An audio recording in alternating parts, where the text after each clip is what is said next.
US visa గురించి video పెడితే కొంతమంది నాకు మెసేజ్ చేసినారనమాట. ఎట్లాంటి క్వశ్చన్స్ అడుగుతారో చెప్పండి, మాకు కూడా ఇంటర్వ్యూ ఉందని. యాక్చువల్గా నేను అప్లై చేసింది ఏంటంటే టూరిస్ట్ వీసా అనమాట. కేస్ టు కేస్ డిఫరెంట్ ఉంటుంది. మీరు ఏ పర్పస్ మీద పోతున్నారు, ఎందుకు పోతున్నారు, దాన్ని బట్టి క్వశ్చన్లు ఉంటాయి అంతే తప్ప ఏదో సబ్జెక్ట్ అడగరు. అట్లే మనం డాక్యుమెంట్లన్నీ ప్రాపర్గా వాళ్ళు అడిగినట్టు తీసుకెళ్ళాలి.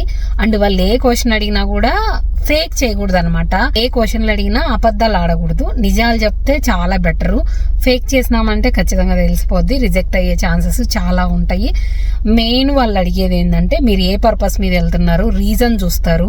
తర్వాత రిటర్న్ వచ్చేదానికి మీరు బ్యాక్ మీ కంట్రీలో స్ట్రాంగ్గా ఉందా లేదా, అంటే లైక్ జాబ్ కానీ ప్రాపర్టీస్ కానీ ఇవన్నీ ప్రాపర్గా ఉన్నాయా, లేకుంటే అక్కడే పోయి సెట్ అవుతున్నారా, ఇదొక రీజన్ అయితే ప్రాపర్గా చూస్తారు. కాబట్టి మీరు జాబ్ చేస్తున్నట్లయితే కరెక్ట్గా ఆఫర్ లెటర్ అయితే, మీ వర్కింగ్ లెటర్ అయితే, పే స్లిప్స్ ఉంటాయి కదా, పే స్లిప్స్ కానీ ఇవన్నీ కరెక్ట్గా ఉండాలి. ఏమన్నా ప్రాపర్టీస్ ఉంటే వాటికి సంబంధించినవి కరెక్ట్గా ఉండాలి.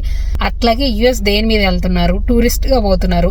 టూరిస్ట్గా పోతే మీ ఎక్స్పెన్సెస్ అన్ని ఎవరు భరిస్తారు, మీ దగ్గర డబ్బులు ఉంటే కనుక ఆ ప్రూఫ్ చూపించాలి. బ్యాంక్ స్టేట్మెంట్స్ అవి తీసుకెళ్తే మంచిది.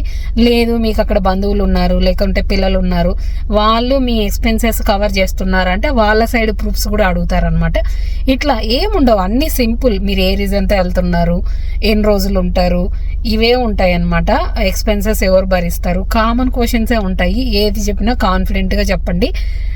తడబడుతూ భయపడుతూ ఉంటే మీరు ఫేక్ చేస్తున్నారేమో అని అనుమానం వచ్చింది. కాన్ఫిడెంట్గా చెప్పినారంటే ఏముండదు. అన్ని అప్లికేషన్లు కరెక్ట్గా ఉన్నాయి, అంత మంచిగా ఉందంటే క్లియర్ అయిపోద్ది.